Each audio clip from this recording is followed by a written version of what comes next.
Hey, everybody, welcome back to the podcast. You're listening to the longest running superhero role playing game on Earth. I'm your host, the Game Master, and in this one, we're talking about Doctor Doom versus Mephisto. But before we get into that, smash that like button, make sure you're subscribed, and leave us a comment. That helps us out with the YouTube algorithm, but also we love to hear from you guys. We've got an awesome community here, and it's all thanks to you. So thank you so much for being here. So, all that said, let's dive in. The prologue to today's story is a quick recap of previous relevant adventures. On Earth K, the 21st century has been a rough time, with crisis after crisis.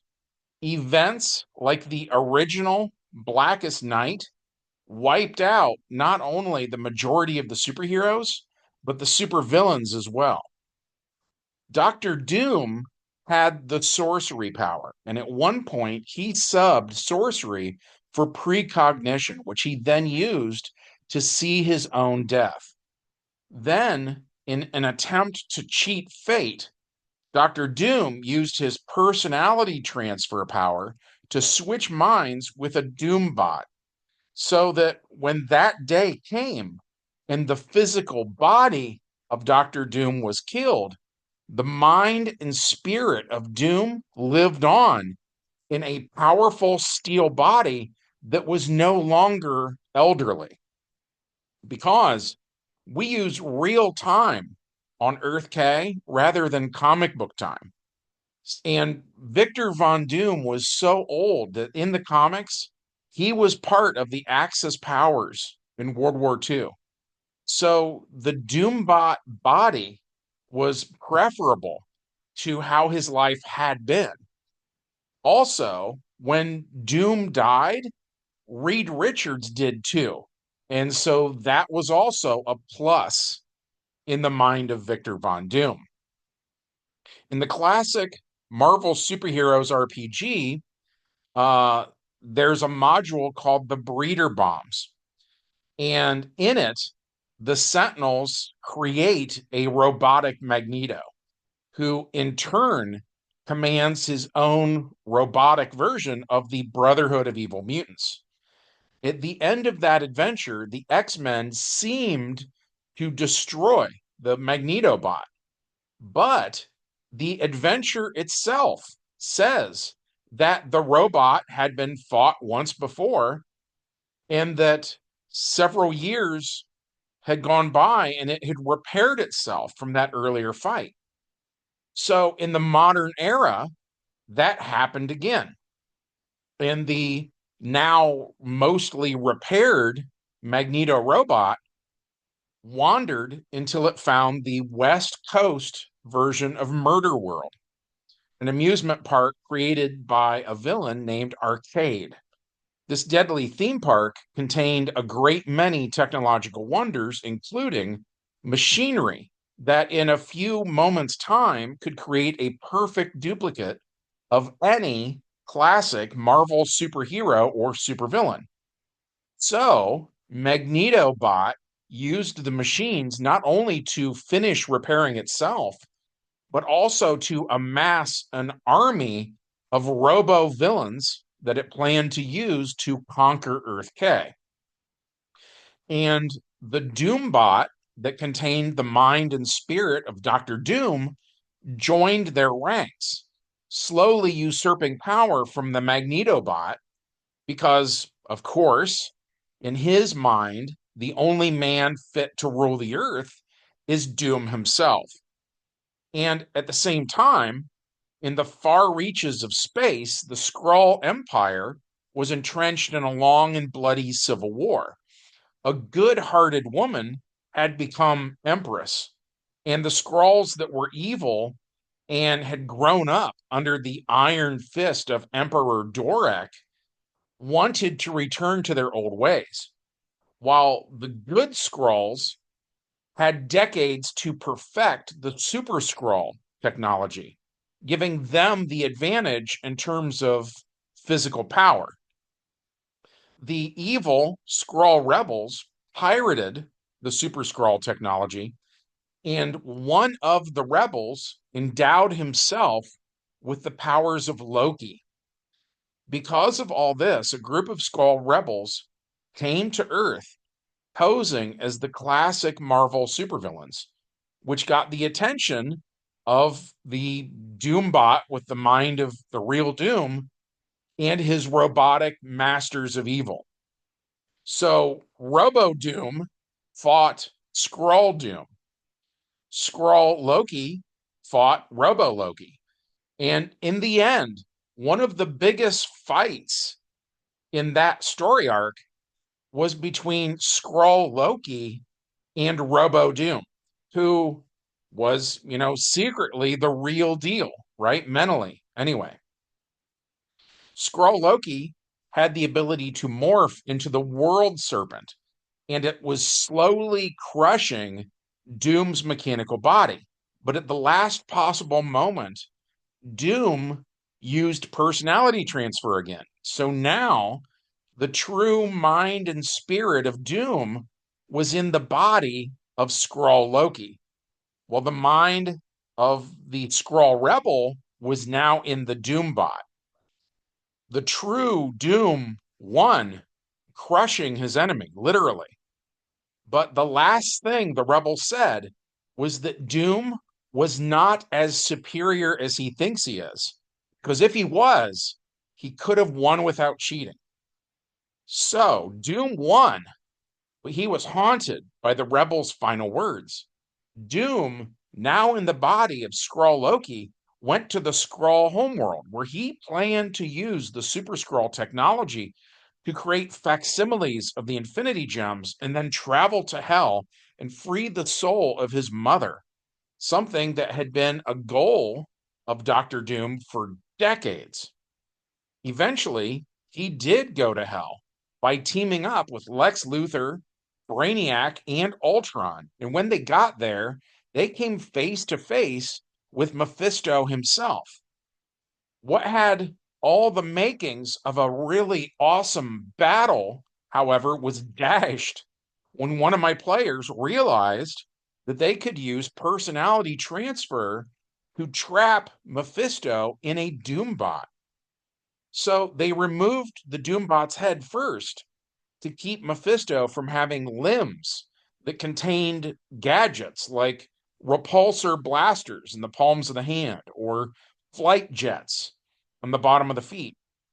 The villains went in and surprise attacked Mephisto, trapping him in just the head of a Doombot. And at the end of that adventure, we said that probably wouldn't be the last we see of Mephisto, and that he'll probably be back one day and he'll want revenge. And that brings us to the main plot of today's game session, which began on the 4th of July when the SHIELD helicarrier Pandora crashed into the Statue of Liberty. And the supervillains who had been contained on the helicarrier were now loose. The Shaper of Worlds unleashed an energy wave that traveled across the globe at 250 meters per second, destroying every piece of government property or any symbol of sovereignty. So when the reality wave washes over Latveria, Doctor Doom's armor is destroyed, as are his Doombots, as is the head of the Doombot that contained the essence of Mephisto.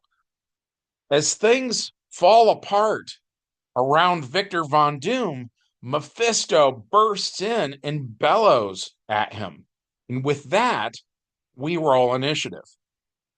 Dr. Doom has a base initiative of 36, while Mephisto has a base initiative of 50. So even if Doom rolls a 10, he's still slower. So Mephisto gets to go first.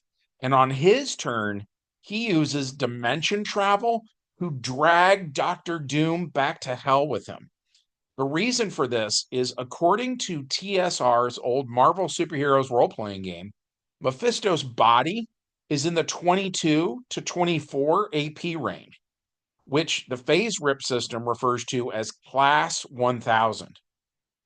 But if Mephisto is in hell, then his body is Class 3000, which we then convert that to DC Heroes, and that's in the 25 to 27 AP range.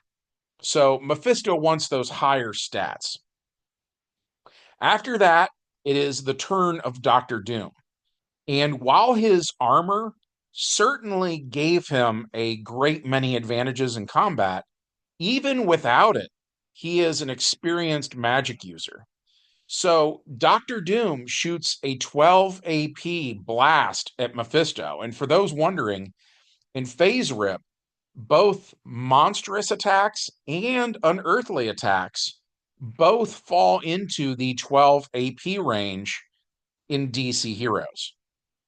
And in this case, to see what Doom needs to roll to hit, we look at that 12 APs versus Mephisto's dexterity, which is in the 13 to 15 AP range. That means Doctor Doom needs to roll a 13 or better to hit, and Doom rolls a 2 and a 3, which is a miss. Doom then subs his 2 remaining automatic actions for 1 more dice action. Then he attacks again, and this time Doctor Doom rolls a 9 and a 5, which does hit. Mephisto normally has amazing skin armor versus physical attacks, which in DC Heroes would be 11 APs of skin armor. But according to Phase Rip, that skin armor does not work against mystical attacks. And Doom's attack is for sure magical in nature, so no skin armor to block it. That said, though, Mephisto still has a body in the 25 to 27 AP range. So even though Doctor Doom hit, he would have needed to roll 5 column shifts or better before Mephisto would start to take damage. Now it's Mephisto's turn again. And according to Phase Rip, he has a power called Spirit Storage, which is ranked at Class 5000. And when we convert that into the DC Heroes role-playing game, that is in the 41 to 45 AP range. So it's Mephisto's APs of Spirit Storage versus Doctor Doom's influence of 16. And that means Mephisto needs to only roll a 3 or better to hit. He rolls the dice and he gets a 9 and a 7, earning 2 column shifts. Then we compare his APs of Spirit Storage versus Doctor Doom's Spirit attribute of 15. And according to the result table, Mephisto would normally earn 28 RAPs. But because of those 2 extra column shifts that he got by rolling really good, that brings it up to 32 RAPs, which is more than twice how many APs of Spirit Doom has. So the spirit or the soul of Doctor Doom is contained within Mephisto.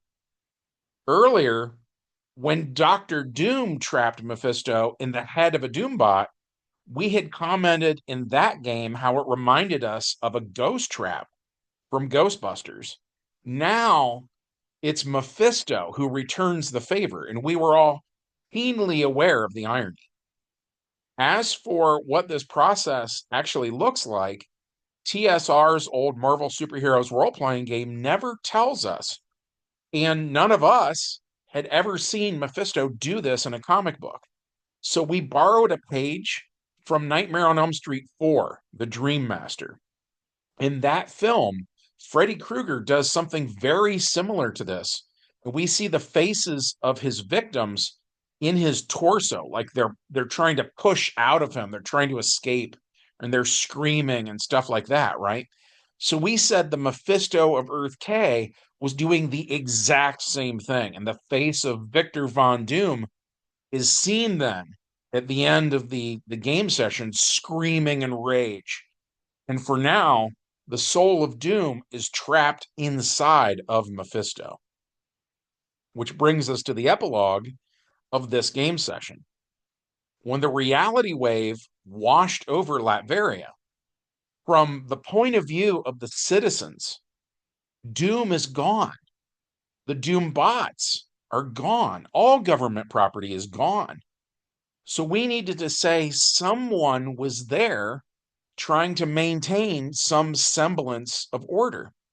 So we turned to another old Marvel Superheroes RPG module called The Gates of What If that we played back in the 80s. In it, we meet an alternate Doctor Doom who wears golden armor, and he has a daughter named Valeria Von Doom, who we all really liked. So when that adventure was over back in the day, we all agreed that she should have a variant on Earth K. So when this game session ended, we said it was Valeria Von Doom who was trying to keep the peace. And of course, now she's wondering where her father went. And just as Dr. Doom vowed to rescue his mother from hell, soon Doom's daughter will find out what happened to her dad, and she will vow to rescue him from hell. So the cycle continues. But that, of course, is a story for another day. We thought this one was interesting. Hopefully you did too. If so, smash like, make sure you're subscribed, and leave us a comment. And from everybody here at the longest running superhero role playing game on Earth, we hope you have a good one, and we'll see you in the next adventure. Bye.